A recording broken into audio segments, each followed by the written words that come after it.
Welcome back. We are going to do one of the harder chapters in terms of emotions tonight. This is one of those where when people want to attack the Bible, they will come to passages like this, and they will judge God.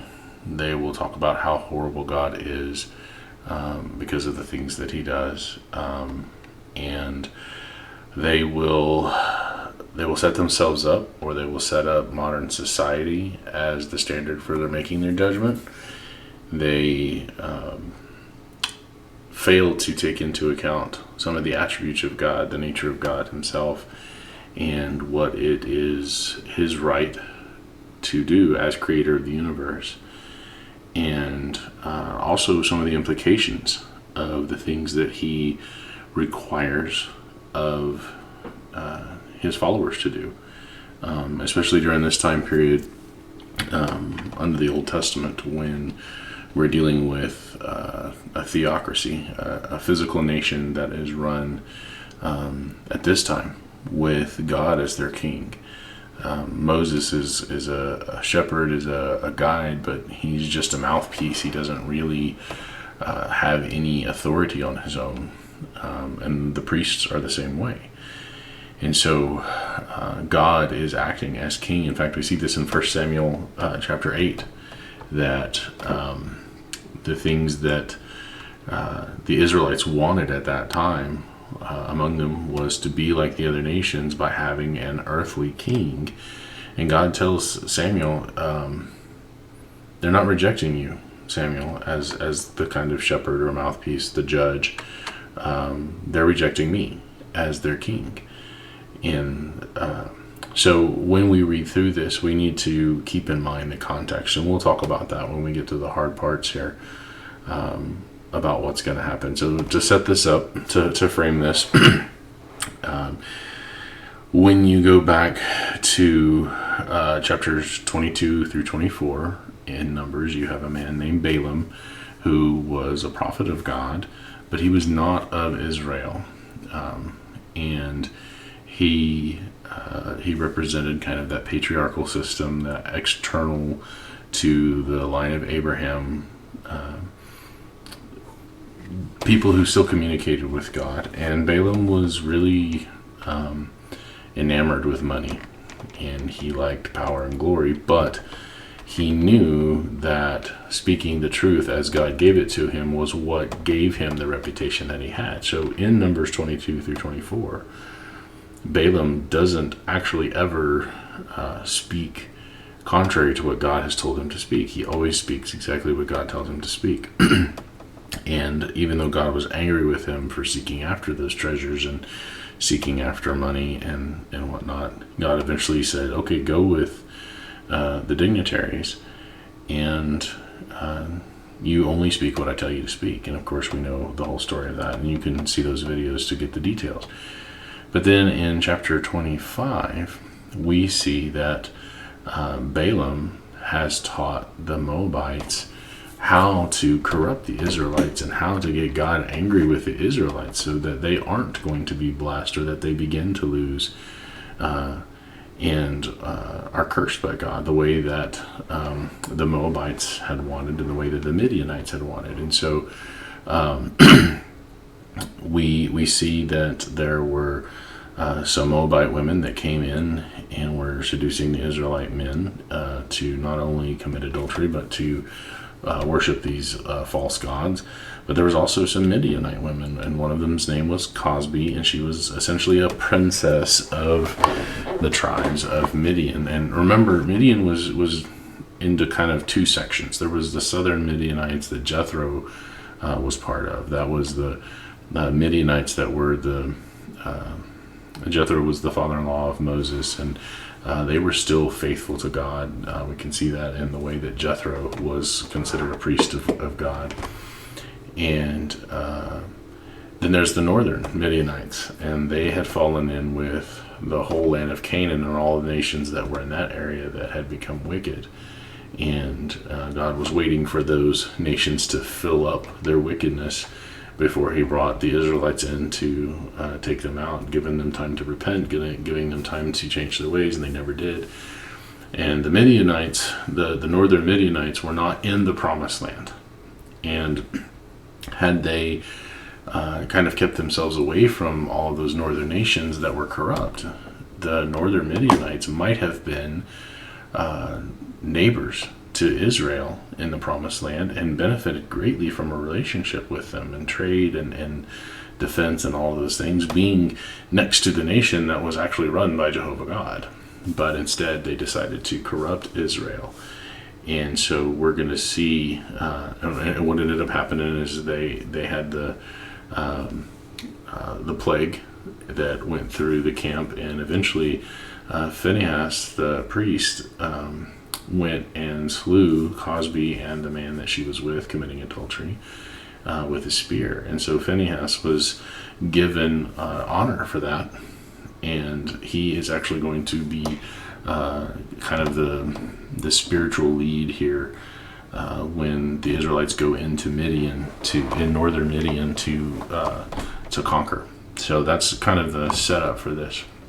It's a fairly long chapter, but there's a lot of it we're just going to be kind of talking about as historical, and then there's kind of the central part of it, and then afterwards there's going to be some more of just historical dividing up of the loot and some things that were kind of aftermath. So bear with me, but it's an important chapter, and it's one that is, again, there's a lot of emotional heft here that we've got to work through. So Numbers 31 and verse 1, and Jehovah spake unto Moses, saying, Avenge the children of Israel of the Midianites, afterward shall you be gathered unto your people. So remember, in chapter 30, Moses is he's already named Joshua, and Joshua's going to be his successor, and Moses he gets to go up to the mountain and he gets to see the promised land, and then after that he's going to be, that's it. He's going to die like his brother Aaron had died. But God has one more task for him, one more charge for him to do, and then he would be done, and then Joshua would take over. So this is where he says, afterwards you shall be gathered unto your people. That's talking about essentially going to Hades, to paradise, to Abraham's bosom, and that's where his soul would wait until the resurrection. So verse 3, Moses spake unto the people, saying, Arm some of yourselves unto the war, and let them go against the Midianites, and avenge Jehovah of Midian. So they're avenging Jehovah. Now remember, in the New Testament, God says, vengeance is mine, I will repay, thus saith the Lord. And it is not for us to take upon ourselves the idea of vengeance. And so this vengeance here is not Moses directing. He didn't come up with it. It's not his idea. This is God taking vengeance on the Midianites for attempting to corrupt his people. But notice the way that God takes the vengeance. This God could have directly smitten, however you say that, the Midianites. He could have just, boom, killed them. We read that he sent an angel. We'll read about this later on in the books of history, but God sent an angel and slays 100,000 men through the angel. So there's different ways that God works. So God doesn't do anything without a purpose. Here he's doing it through the Israelites to show them the importance of remaining pure, to show them the importance of following after God, and to show that God will not only provide for his people in terms of resources, but he will provide for them in terms of physical protection. And so you're going to have this army march in, and it's not a very big army at all compared to who they face. And it's a pretty interesting outcome that we see here. So God sends in this small army at the command of Moses to avenge himself on the northern Midianites. Of every tribe 1,000 throughout all of the tribes of Israel shall you send to the war. So there were delivered out of the thousands of Israel 1,000 of every tribe, 12,000 armed for war. Now 12,000 at this time. Remember, there's about 2 million people here. Only 12,000 men are going to go to war. And they're going against northern Midian here. And you're going to see how many of the spoils they bring back, and just how much that they actually go up against that's implied by the spoils that they take. Just how many thousands upon thousands of people that they attack and kill. And they do avenge themselves on northern Midian. They don't completely wipe it out, but they take it out so that northern Midian is essentially scattered and done. And so it's a very powerful battle, or I guess you would say small war, that is taking place here. But the outcome is even more amazing in the way that it's prosecuted. So verse 6, and Moses sent them to the war, 1,000 of every tribe, them and Phinehas, the son of Eleazar, the priest. So remember, Eleazar is the son of Aaron. Eleazar is the high priest. And so Phinehas is given the role of being high priest after Eleazar because of the things that he's done. Phinehas is a good guy. He's very zealous.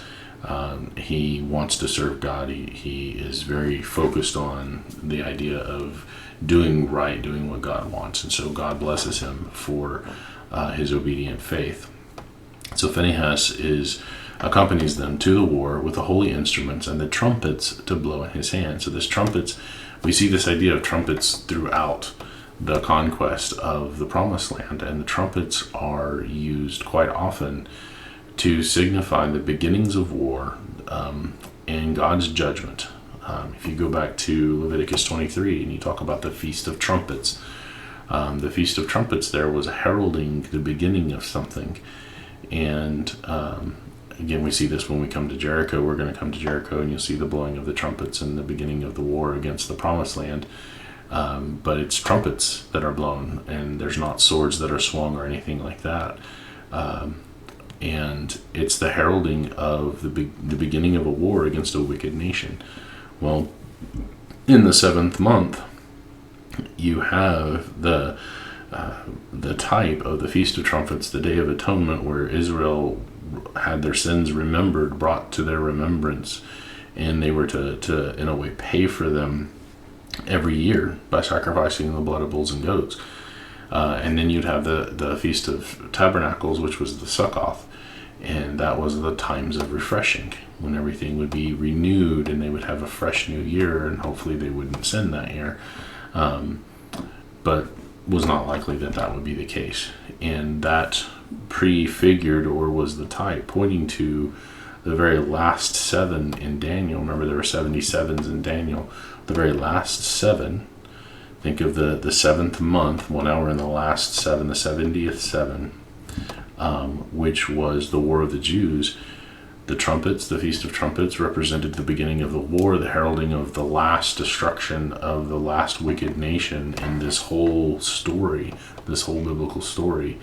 And then you had the Day of Atonement, took place in the middle of the month. Well, in the middle of the Jewish wars is when the sacrifices were taken away. The temple was destroyed and there were no more sacrifices for sin. The Jewish system was removed in terms of the sacrifices. And then you had the times of refreshing that were talked about in the book of Acts.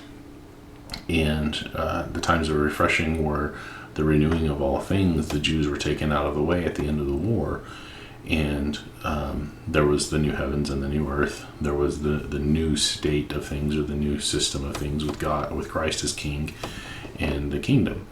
And so here the trumpets are important. They are heralding the beginning of this war against the Midianites. And so and there's not much told about the details of the war. It just says in verse 7, they warred against the Midianites as Jehovah commanded Moses, and they slew all the males. And they slew the kings of Midian beside the rest of them that were slain, namely Evi, Rechem, and Zur. Zur was the father of Cosbi. who was named in chapter 25, and Hur and Reba, 5 kings of Midian, and these are essentially city-states that had come together to form northern Midian. They were essentially a single kingdom, but each of the kings ruled their own city-state. And then also, look who dies, Balaam, also the son of Beor, they slew with the sword. So Balaam finally gets his for teaching the Midianites and the Moabites how to corrupt Israel. He dies along with them. I guess he's down here visiting in Midian, and he is slain. And he the only times he's mentioned, he doesn't do he's not mentioned with any favor throughout the Bible. We'll read about him in the book of Revelation. We'll read about him in a few other places. He's a name remembered in the Israelites because he taught other nations how to subvert Israel, using essentially sex, subverting them to other nations or other gods, and worshiping false gods and whatever. So he's killed here during this war. And then it says in verse 9, and the children of Israel took all the women of Midian captives, so they aren't killing any women here, and their little ones, and took the spoil of all their cattle and all their flocks and all their goods, and they burned all their cities wherein they dwelt and all their goodly castles with fire. So the castles are burned down. They ransack their cities. They take all of the women and all of the children and all of the flocks, anything of value they take. And they took all the spoil and all the prey, both of men and of beasts. And that word men there is just humans. They didn't take adult men captives. They slew them all. And they brought the captives and the prey and the spoil unto Moses and Eleazar the priest, and unto the congregation of the children of Israel, unto the camp at the plains of Moab, which are by Jordan near Jericho. So this is where they're camped. We're already kind of setting up the whole thing. They're outside of Jericho. They're not too far from where they're going to begin their conquest into the promised land, but they had to take care of the Midianites first. And so they bring all of this stuff to the camp, but not into the camp. They're not allowed into camp because they have to do the 7 days of cleansing outside of the camp before they can come in. And so Moses and Eleazar the priest and all the princes of the congregation went forth to meet them without the camp, because they can't come inside yet. And Moses is wroth. That means he's wrathful. He's full of wrath. With the officers of the host, with the captains over thousands and captains over hundreds, which came from the battle. So he's mad at them. And Moses said unto them, have you saved all the women alive? He's like, what are you thinking? The women are the ones that did the corrupting. Why are you bringing them back here? Because what would they do if these women, and these women were not going to be used as sex slaves, as some people have thought. The idea of the women was to bring them back to be bond servants. But it is undoubtedly the case that those who were already adult and married and whatever, and they had, of course, had just lost their husbands to this war, they're going to do everything they can to continue subverting Israel and kind of fighting that subtle war in the home, and to try to corrupt these Israelite families. So Moses is like, why are you bringing these women back here like this? And then he says, behold, these caused the children of Israel through the counsel of Balaam. So here we know what Balaam, what part he played in this. Through the counsel of Balaam to commit trespass against Jehovah in the matter of Peor. Now remember, Baal just means Lord. So Baal Peor. Peor is the specific deity that the Midianite women had caused some of the Israelite men to worship. And there was a plague among the congregation of Jehovah, and that was back in Numbers 25. Now, here's the hard part. This is the emotional part that we need to face head on. This is not something that we can shirk or ignore or whatever. We need to be able to answer this. And then if we give answer, and we give the right answer, the just answer, and then people still will not listen, then that's on them. That's not on us. We have defended the gospel. We have defended the word of God as we are supposed to. And then it's up to them to understand context. So let's read it first. And then we're going to read 17 and 18, and then we're going to talk about it. It says, "Now therefore kill every male among the little ones, and kill every woman that hath known man by lying with him. But all of the female children, all the women children that have not known a man by lying with him, keep alive for yourselves." So I'm going to deal with the verse 18 first. They're going to keep all of the young females for themselves. These are not sex slaves. There's nothing implied about that. In fact, God abhors rape. He doesn't like rape. We'll read about that in Deuteronomy, that anyone caught raping a woman is put to death. So God is not saying keep these women for you to use as sex toys or anything like that. They're supposed to keep them as bond servants, as maids to keep up the house, to go fetch the water, to muck out the stalls, those kinds of things. They were going to be servants in the home, which was a very common practice during this time period. Anybody, you can. It's not just the Vikings. It's anybody during this time period, all the way up through the time period of the Vikings around 1000 AD and even beyond. It was very common practice for a nation. If you go in and you conquer them, you bring back people to be slaves in your house. We see this in Babylon. Babylon conquers Israel, or conquers Judah. And what do? They take people back to be servants. Daniel, Hananiah, Mishael, and Azariah were all servants, just like what they're talking about here. It's just, this is the time period that we're in. And so God is not saying take these young women and raise them up so that you can have sex with them. There's nothing about that in this text. Working backwards in verse 17, the second half, "And kill every woman that has known man by lying with him." These are the women that are adult. They're certainly responsible for their actions. They're worshiping false gods. They're sinful. They're worthy of death. And they were most likely going to attempt to corrupt the Israelite men, any household that they went into. Being old enough, they would work against Israel. So Moses is, by the authority of God, says, get rid of them, kill them. We are not going to have this kind of subversion. And so, and then I have more to say about the women, but we're going to deal with this part here now. It says, "Now therefore kill every male among the little ones." So this is the young children, the young boys who would not have known better, who would not have participated in the war. These are essentially innocent young boys, okay? Unless you're a Calvinist, and then they're all depraved anyway, and it doesn't matter.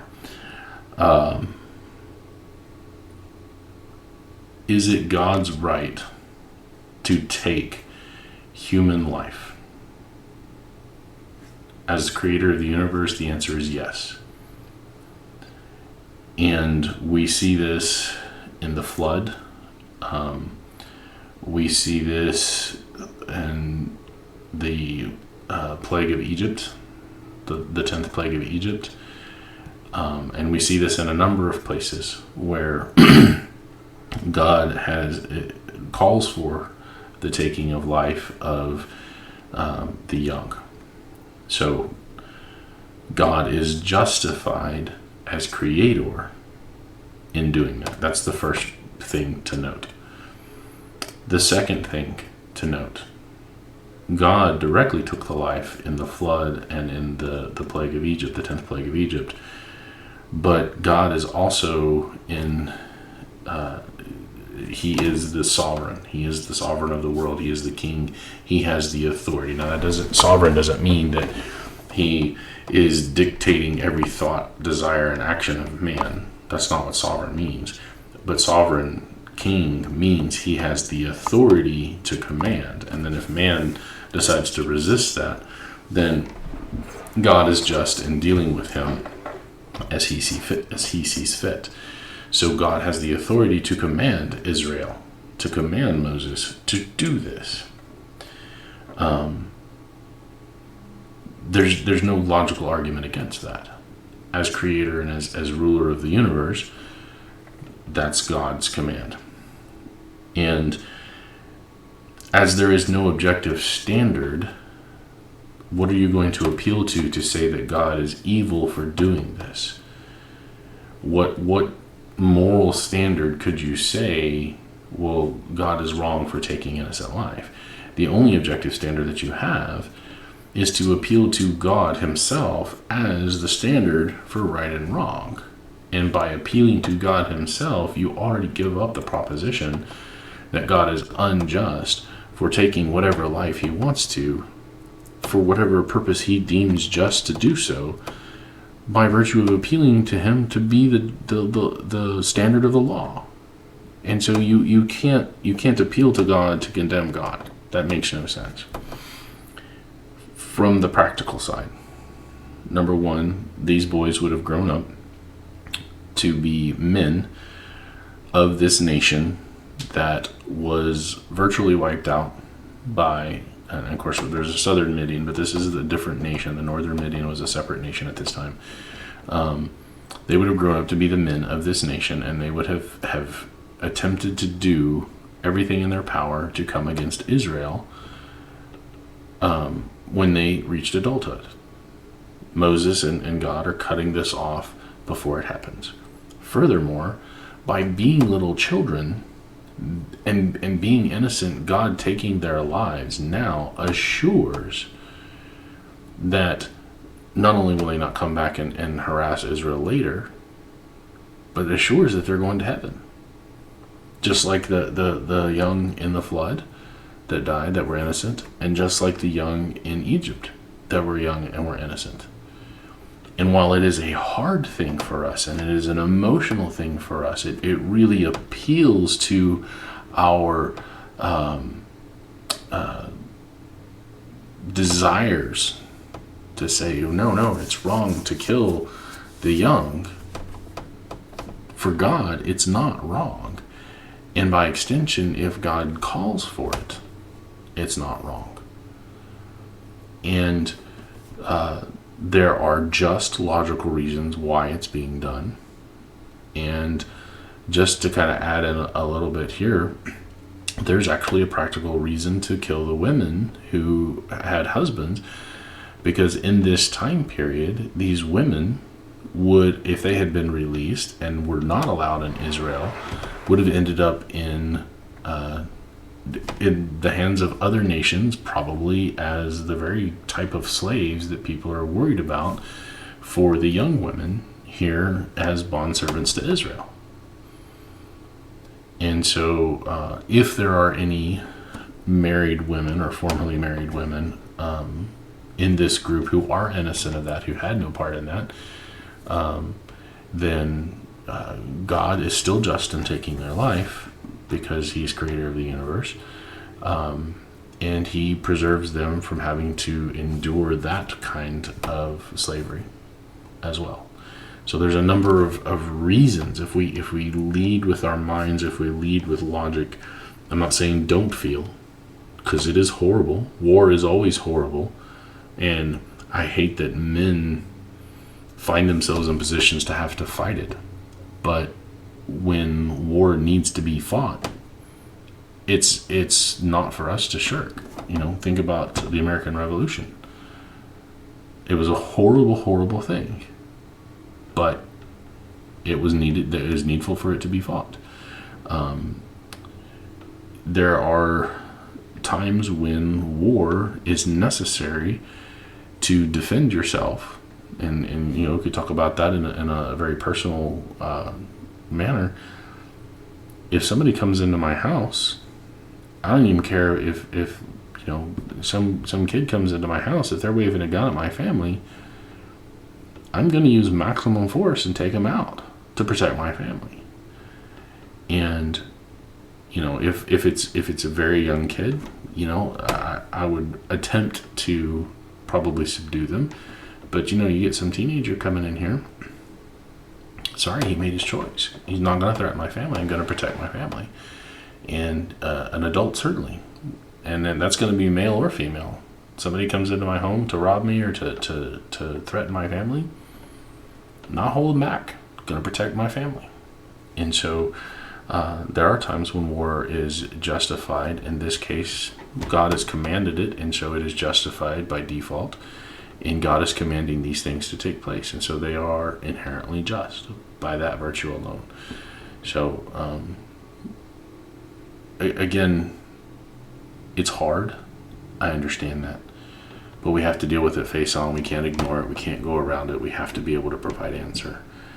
And if you understand it, if you dig down into the details and you attempt to understand by the very nature of God the answer, then there is an answer available. There always is an answer available. And we just have to be ready and willing to provide it, to reason from the scriptures rather than to feel our way through and hope for only warm fuzzies. So that's the hard part. And from here on, it's a little bit easier to deal with the rest of the chapter. And some pretty interesting things happen here. So they do all the things that Moses command. And then he says, and do you abide without the camp 7 days? We've already talked about this in the book of Leviticus. Abide without the camp 7 days. Whosoever has killed any person and whosoever has touched any slain, purify both yourselves and your captives on the 3rd day and on the 7th day. So this goes back to Leviticus. We've already covered this in Leviticus. If you touch a dead body, well, where's the most likely place that anybody's going to touch a dead body? It's in battle. So this isn't just you come upon a dead carcass on the highway and you check them to see if they're still alive and oops, they're dead. I accidentally, it wasn't that rare of an occurrence. No, this is most likely going to happen during war, and they fought a lot. So this happened a lot. So they had to be outside the camp for 7 days, and remember they had to purify on the 3rd and the 7th day.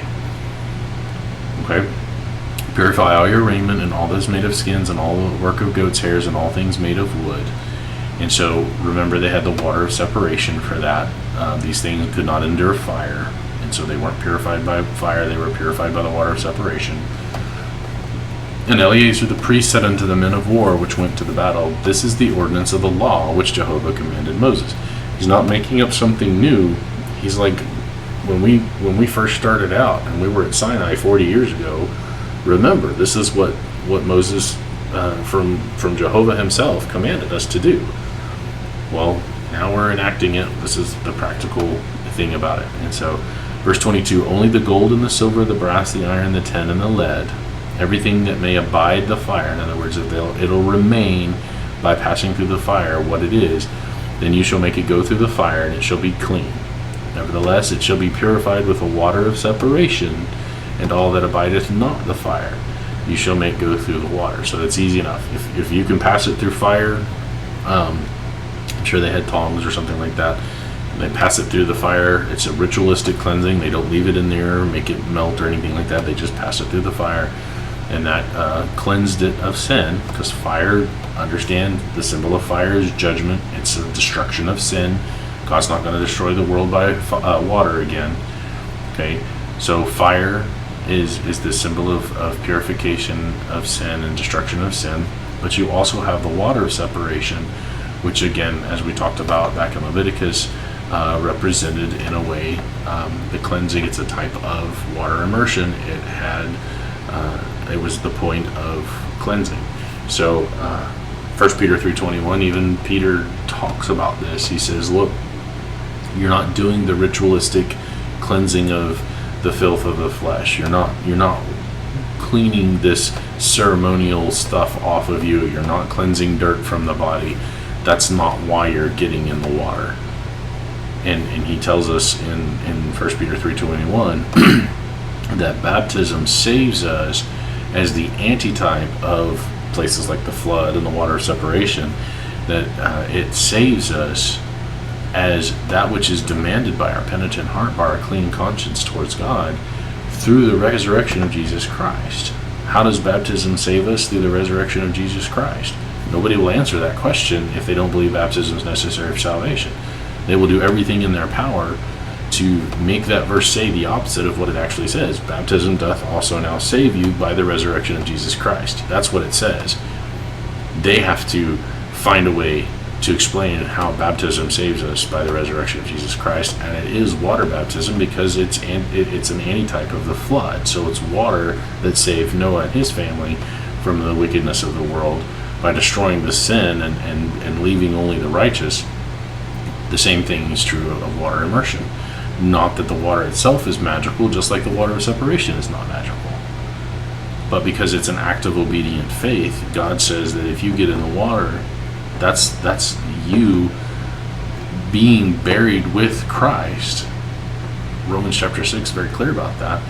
Then you are in contact with the blood of Christ at that point. So the water itself doesn't have the magical properties that a lot of people want to say that we believe it does. It's just that God said water, and so water is what we use.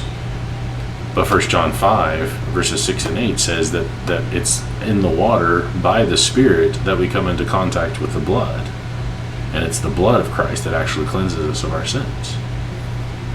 And if anybody hears this explanation and understands this explanation and still continues to say that we believe it's the tub or it's the water or any of these inane things that they say about us, then they have gone from ignorance to deceitfulness, and they're now lying about us, because we don't believe it's the water. We believe that it's the act of obedient faith acting as a conduit for God's grace, which is Jesus Christ and his blood. I can't be any clearer than that. So anyway, they're going to pass these things through the fire if they can handle it. If they can't, then they go through the water of separation. It's this ritualistic cleansing. And they're going to do this on the third day and on the seventh day. And you shall wash your clothes on the seventh day and be clean, and afterwards you shall come into the camp.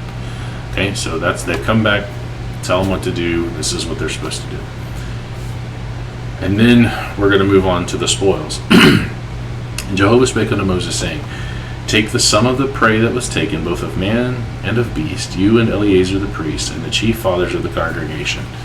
All right, so the leaders of the Israelites are going to do this, and they're going to divide the prey into two parts. So they're going to divide it evenly. Everything that was captured, they're going to divide it evenly, and they're going to put it into two equal parts.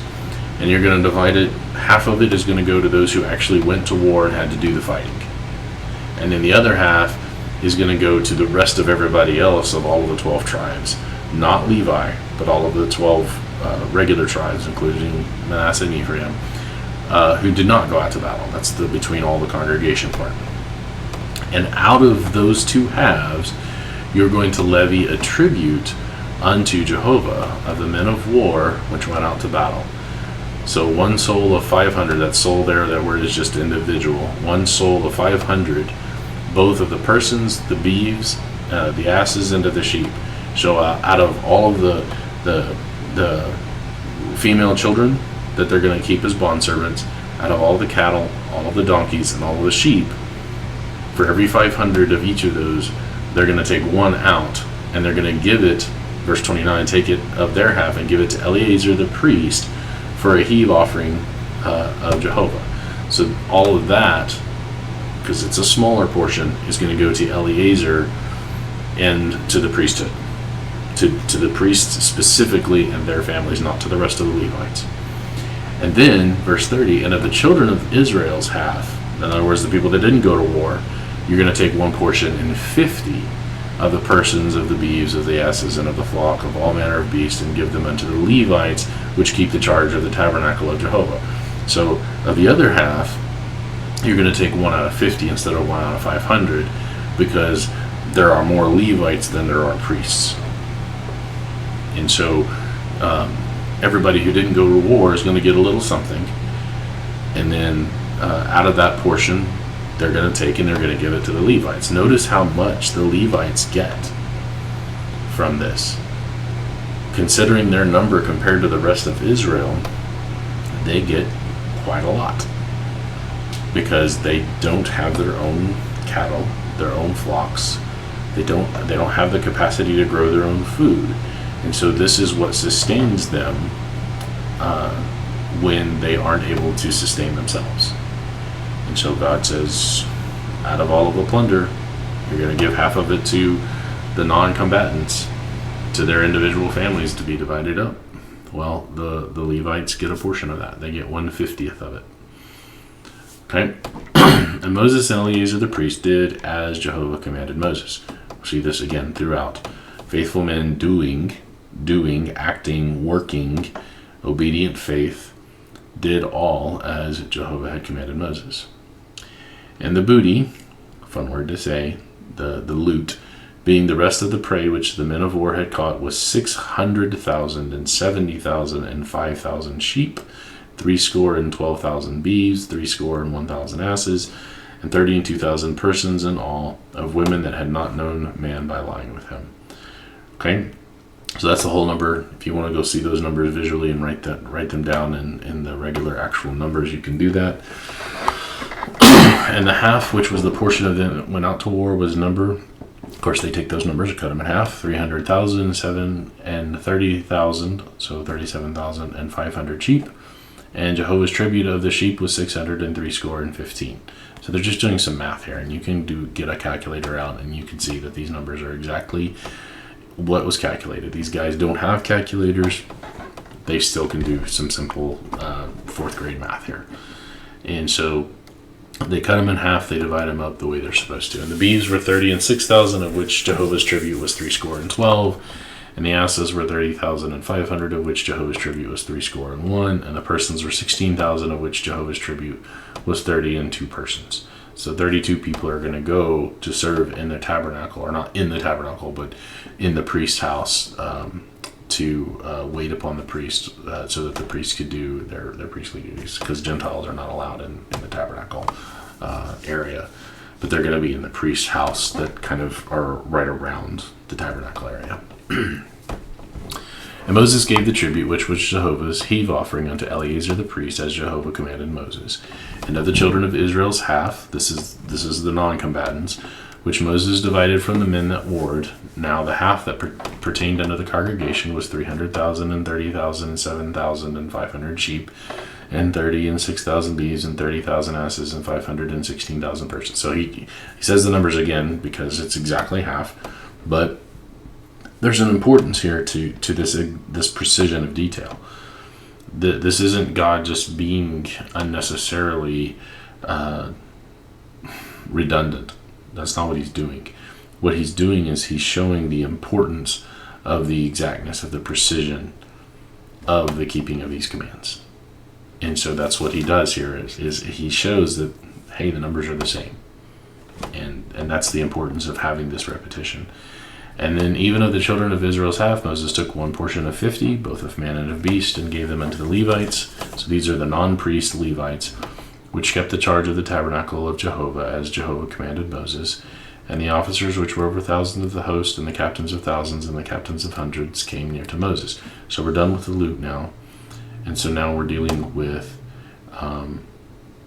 a new thing that's happening here. And this is where it gets kind of interesting. And they said unto Moses, Thy servants have taken the sum of the men of war which are under our charge, and there lacketh not one man of us. So remember, 12,000 men, exactly, plus Phinehas, go into war. Not a single one of them dies. They took the sum, or they took the census. They said, hey, we all came back. We have therefore brought an oblation for Jehovah. They are so awed and thankful to Jehovah that they, not only does God command them to go into war, but preserves the lives of every single one of them. Everybody came back. And so they're so thankful that they're bringing an extra gift. The men of war are bringing an extra gift that they weren't commanded to. This is a free will, Calvinists pay attention, a free will offering that they chose to bring extra above and beyond what God had commanded to be taken out of the plunder.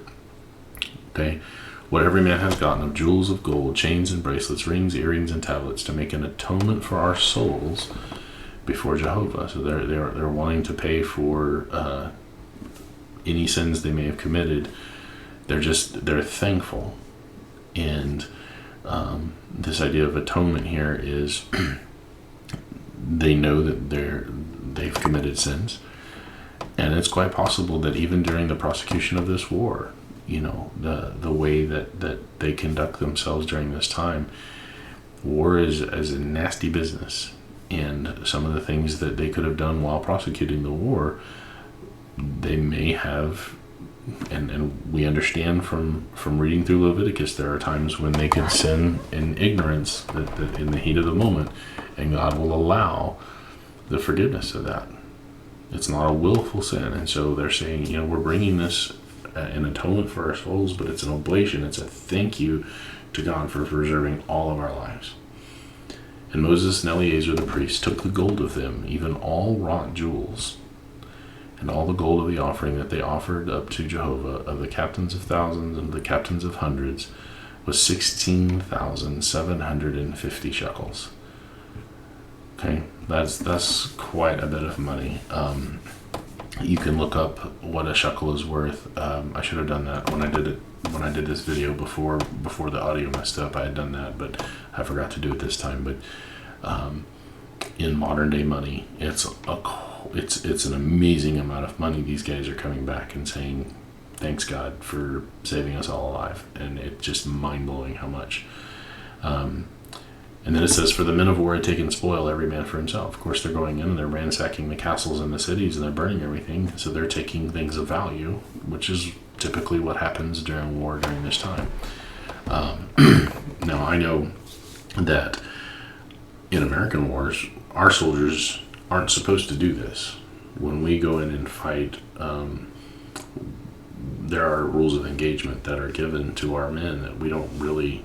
Our soldiers don't do this. It's not supposed to be a common practice, at least not for first world countries, to do this. And there may be some men that kind of get away with doing it, but they're not supposed to. They're not authorized to.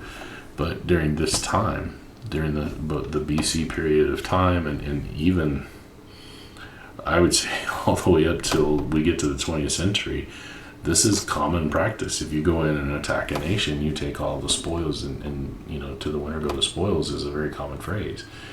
And so this is standard practice. But out of the stuff that they got, God preserved them all alive. They give a huge chunk of it to God. In verse 54, Moses and Eleazar the priest took the gold of the captains of thousands and of hundreds and brought it into the tabernacle of the congregation for a memorial for the children of Israel before Jehovah. So they don't do anything with it. They bring it into the tabernacle, and it's placed there. Think of going to see the crown jewels. You go to England and you want to go into I forget what the main castle is there. I don't follow English politics or whatever, but you can go in and you can see the crown jewels of bygone days. And they're just sitting there for everybody to kind of take a look at or whatever. They're very expensive. They're very valuable in terms of their intrinsic value, the jewels and the gold and stuff. But they're just there to look at. Here, they're brought into the tabernacle as a memorial to remind the children of Israel what it looks like when Israel is behaving and doing good and giving things to God and being pleasing to God.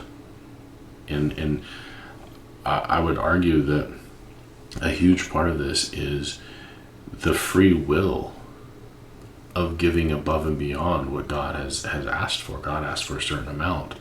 And these guys come in and say, above and beyond what God has asked, here's more, because we're that thankful for it.